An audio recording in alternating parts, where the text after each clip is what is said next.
ಇನ್ನು ಮಹಾರಾಷ್ಟ್ರ ಚುನಾವಣೆಯಲ್ಲಿ ಬಿಜೆಪಿಗೆ ದಕ್ಕಿದ ಪ್ರಚಂಡ ಜಯ ಕಷ್ಟ ಕಾಂಗ್ರೆಸ್ಗೆ ಅಲ್ಲಿ ಅದನ್ನು ಅರಗಿಸ್ಕೊಳ್ಳೋಕ್ಕೆ ನ್ಯಾಚುರಲಿ ಯಾರಿಗಾದರೂ ಕಷ್ಟ. ಹಾಗಾಗಿ ಅವರು ಯಾವ ಮಾರ್ಗ ಹುಡುಕಿದ್ದಾರೆ?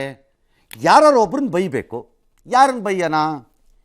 ಈಗ ಖರ್ಗೆ ಅವರು ನಾನೇ ಜವಾಬ್ದಾರಿ ತಗೊಳ್ರಿ, ನಾನು ರಾಜೀನಾಮೆ ಕಡೆಗಿಂತ ಅವ್ರು ಹೋಗ್ಬೇಕು, ಕಡೆಗೆ ಹೋಗೋಕ್ಕಾಗಲ್ಲ. ಇನ್ನು ರಾಹುಲ್ ಗಾಂಧಿ ಅವ್ರಿಗೆ ಅಂಟಿಸ್ಬೇಕು, ಅದನ್ನು ತಗೊಂಡೋಗಿ ರಾಹುಲ್ ಗಾಂಧಿಗೆ ಅಂಟಿಸೋದು ಹೆಂಗೆ? ಅಧ್ಯಕ್ಷರವ್ರು ಅಲ್ಲ. ಆಮೇಲೆ ರಾಹುಲ್ ಗಾಂಧಿಗೆ ಯಾವುದೂ ಅಂಟಿಸೋಂಗಿಲ್ಲ, ಯಾರೂ ಯಾವ ಚುನಾವಣೆ ಸೋಲು ಯಾವುದೂ ಅಂಟಿಸೋಂಗಿಲ್ಲ, ಗೆಲುವು ಮಾತ್ರ ಅಂಟಿಸ್ಬೇಕು ಅವ್ರಿಗೆ. ಸೋಲೆಲ್ಲ ಅಂಟಿಸೋಂಗಿಲ್ಲ ಆ ಕುಟುಂಬಕ್ಕೆ. ನೀವು ಯಾರು ಗೆಲುವನ್ನು ಅಂಟಿಸ್ಬೇಕು ಅವ್ರಿಗೆ. ಅವ್ರದ್ದು ಇರುತ್ತೋ ಇಲ್ವೋ ಪಾತ್ರ. ಚನ್ನಪಟ್ಟಣದಲ್ಲಿ ಯಾರು ಗೆಲ್ಲಿಸಿದ್ದು? ರಾಹುಲ್ ಗಾಂಧಿ. ಅಷ್ಟೇ, ಮುಗೀತು ಕತೆ. ಹಂಗೆ ಅಂಟಿಸ್ಬೋದು. ಹಾಗಾಗಿ ಈಗ ಅವರು ಚುನಾವಣೆ ಮತಯಂತ್ರ ಬೇಡ, ಬ್ಯಾಲೆಟ್ ಪೇಪರ್ ಬೇಕು, ಚುನಾವಣೆ ಪೇಪರ್ ಪದ್ಧತಿಗೆ ಬರಬೇಕು ನಾವು ವಾಪಸ್ ಅಂತೆಲ್ಲ ಹೇಳಿದ್ದಾರೆ ಖರ್ಗೆ ಅವರು.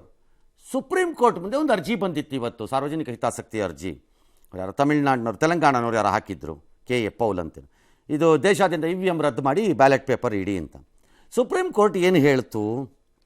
ಆಯ್ತು ರೀ, ಭಾಳ ಸಂತೋಷ ನೀವು ಹೇಳ್ತಿರೋದು, ಬಟ್ ನಾವು ನಿಮ್ಮನ್ನು ಒಂದು ಪ್ರಶ್ನೆ ಕೇಳ್ತೀವಿ, ಒಂದೆರಡನ್ನು ತಗೊಳ್ಳಿ ಅಂತ ಅಂದ್ಬಿಟ್ಟು ಕೇಳಿದ್ರು.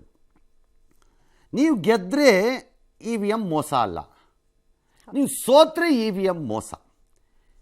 ಹಿಂದೆ ಆಂಧ್ರ ಪ್ರದೇಶದಲ್ಲಿ ಚಂದ್ರಬಾಬು ನಾಯ್ಡು ಸೋತಾಗ ಎಲ್ಲ EVM ಅಂದರು. ಈಗ ಮೊನ್ನೆ ಗೆದ್ದಾಗ ಟಾಕೇ ಇಲ್ಲ.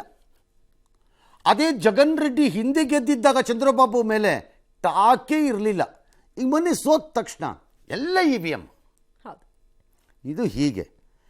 ಆಲ್ರೈಟ್, ಬ್ಯಾಲೆಟ್ ಪೇಪರ್ ಅಂತಂದ ತಕ್ಷಣ ಅಕ್ರಮ ನಿಲ್ಲತ್ತೆ ಅಂತ ಹೆಂಗೆ ಹೇಳ್ತೀರಿ ನೀವು ಅಂತ ಹಿಡ್ಕೊಂಡು ಜಾಡಿಸ್ಬಿಟ್ಟು ಅರ್ಜಿನ ವಜಾ ಮಾಡಿ ಕಳಿಸಿದೆ. ಡಾಕ್ಟರ್ ಪರಮೇಶ್ವರ್ ಅವರೇನೋ ಆಲೋಚನೆಯಲ್ಲಿ ಇದ್ದಂಗಿತ್ತು.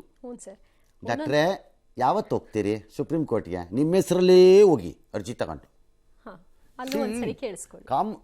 ಇದೊಂದು ವಿಚಿತ್ರವಾದ ಆರ್ಗ್ಯುಮೆಂಟ್ ನಡೀತಿದೆ ಈ ದೇಶದಲ್ಲಿ. ನನಗಾಗದೇ ಇದ್ದಾಗ ಇಲ್ಲ, ನಾನಿದ್ರೆ ಸಂವಿಧಾನ, ನಾನು ಇಲ್ದಿದ್ರೆ ಸಂವಿಧಾನನೇ ಇಲ್ಲ, ನಾನಿದ್ರೆ ಬ್ಯಾಲೆಟ್ ಪೇಪರು, ನಾನು ಇಲ್ದಿದ್ರೆ ಬ್ಯಾಲೆಟ್ ಪೇಪರೇ ಅಲ್ಲ, ಅದು ಚುನಾವಣೆನೇ ಅಲ್ಲ. ಈ ರಬ್ಬಿಶ್ ಆರ್ಗ್ಯುಮೆಂಟ್ಗಳಿಂದ ಪ್ರಯೋಜನ ಇಲ್ಲ. EVM ಧೋಕಾ ಮೆಷಿನ್ ಅದು ಅನ್ನೋದೇ ಆದರೆ ಅದನ್ನು ಬೇಸಿಕಲಿ ಪ್ರೂವ್ ಮಾಡೋಕ್ಕೋಸ್ಕರನಾದರೂ ಏನಾದರೂ ಬೇಕೇ ಬೇಕು. ಒಂದು ವೇಳೆ ಮಾಡಿದ್ರೆ ಪರ್ಫೆಕ್ಟ್, ನನ್ನ ಪ್ರಕಾರ ತಪ್ಪಲ್ಲ ಅದು. ಬ್ಯಾಲೆಟ್ ಪೇಪರ್ ಸರಿ ಅಂತನ್ನೋ ಜನ 2004, 2009, 2014 ಇದೇ ಕಾಂಗ್ರೆಸ್ ಸರ್ಕಾರ UPA ನಲ್ಲಿ ನೇತೃತ್ವದಲ್ಲಿ ಸರ್ಕಾರ ಮಾಡ್ತಲ್ಲ, ಆಗ ಯಾವುದ್ರಲ್ಲಿ ಗೆದ್ದಿದ್ರಿ? ಯಾವ ಬ್ಯಾಲೆಟಲ್ಲಿ ಗೆದ್ದಿದ್ರಿ? ಆಗಲೂ EVM ಅಲ್ಲೇ ಗೆದ್ದಿದ್ದು ನೀವು. ಈಗ ಮೊನ್ನೆ ಗುಲ್ಬರ್ಗಾ ಲೋಕಸಭಾ ಚುನಾವಣೆಯಲ್ಲಿ ಖರ್ಗೆ ಅವರು ಅಳಿಯ ಗೆದ್ರಲ್ಲ, ಅಲ್ಲಿ ಯಾಕಾಗಲಿಲ್ಲ EVM? ಅಂದರೆ ಮೋದಿ ಅನುಕಂಪ ತೋರಿಸ್ಬಿಟ್ರ? ಪಾಪ ಖರ್ಗೆ ಸೋಲ್ಸ್ಬಿಟ್ಟಿದ್ವಿ, ಈಗ ಅವ್ರು ಅಳಿಯಂಗೂ ಅದೇ ಮಾಡೋದು ಬೇಡಪ್ಪ, ಅವ್ರೊಬ್ಬರನ್ನ ಗೆಲ್ಲಿಸ್ಕೊಂಬಿಡಿ ಅಂತ ಹೇಳ್ಬಿಟ್ರಾ? ಪರಮೇಶ್ವರ್ ಅವರು ಅದನ್ನೇ ಹೇಳ್ತಾರೆ ಸರ್, ಒಂದೊಂದು ಕಡೆಯಲ್ಲಿ ಒಂದೊಂದು ಥರ ಪ್ಯಾಟ್ರನ್ ಸೆಟ್ ಮಾಡಿ ಅದೇ ಹೇಳಿದ್ದು, ಹಂಗಂತ ಕೊಟ್ಟರು. ಇಲ್ಲಿ ವಯನಾಡಲ್ಲಿ ಆಕೆಗೆ ಅವಮಾನ ಮಾಡ್ಬಿಡೋಣ ಅಂತ ಕಮ್ಯುನಿಸ್ಟ್ ಯಾಕೆ ಗೆಲ್ಸಲ್ಲ? ಇಲ್ಲ, ಅಲ್ಲಿ ಅವಮಾನ ಮಾಡಬಾರ್ದು, ಆಕೆ ಗೆಲ್ಲಬೇಕು, ಹಂಗೆ ಮಾಡಿದ್ರ? ಯಾವ ಆರ್ಗ್ಯುಮೆಂಟ್ಸ್ ಇದು? ಅದಕ್ಕೊಂದು ಬೇಸ್ ಬೇಕು. ಮಾಡ್ತಿದ್ದಾರೆ ಅನ್ನೋದಿದ್ರೆ ಅದಕ್ಕೊಂದು ಏನಾದ್ರು ಒಂದು ದಾಖಲೆ ಬೇಕು. ಏನು ಆಲ್ರೆಡಿ ಬ್ಯಾಲೆಟ್ ಸರಿ ಅನ್ನೋದಿದ್ರೆ, ಇದೇ ಡಾಕ್ಟರ್ ಪರಮೇಶ್ವರ್ ಯಾವತ್ತೊಂದಿನ ಪಬ್ಲಿಕ್ ಮೀಟಿಂಗಲ್ಲಿ ಸ್ಪೀಚಲ್ಲಿ ಮಾತಾಡ್ತಾ ಇದ್ದಾಗ ತುಮಕೂರಲ್ಲೋ ಎಲ್ಲ ಹೇಳಿದ್ರಲ್ಲ, ನಿನಗೆ ಗೊತ್ತಲ್ಲಪ್ಪ, ಎಲ್ಲ ಗೊತ್ತು ನಿಮಗೆಲ್ಲ, ಅವಾಗ ಅವ್ನು ಹೆಂಗೆ ಒತ್ಕೊತಿದ್ದ, ಇವನು ಹೆಂಗೆ ಒತ್ಕೊತಿದ್ದ ಅಂತ ನೀವೇ ಹೇಳಿದ್ದಲ್ಲ ಡಾಕ್ಟ್ರೇ.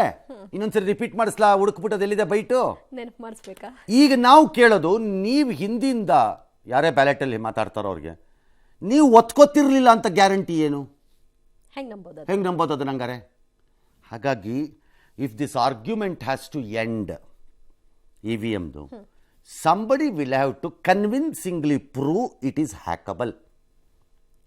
ಇಲ್ಲದೆ ಇದ್ದರೆ ನಗೆಪಾಟ್ಲಿಗೆ ಈಡಾಗ್ತೀರಿ, ಜೋಕರಿಶ್ ಆಗ್ತಾ ಇದ್ದೀರಿ ಬರ್ತಾ ಈ ವಿಚಾರದಲ್ಲಿ. ಇವ್ರು ಹೇಳೋಕ್ಕೂ ಮುಂಚೆ ಜನನೇ ಹೇಳಿರ್ತಾರೆ.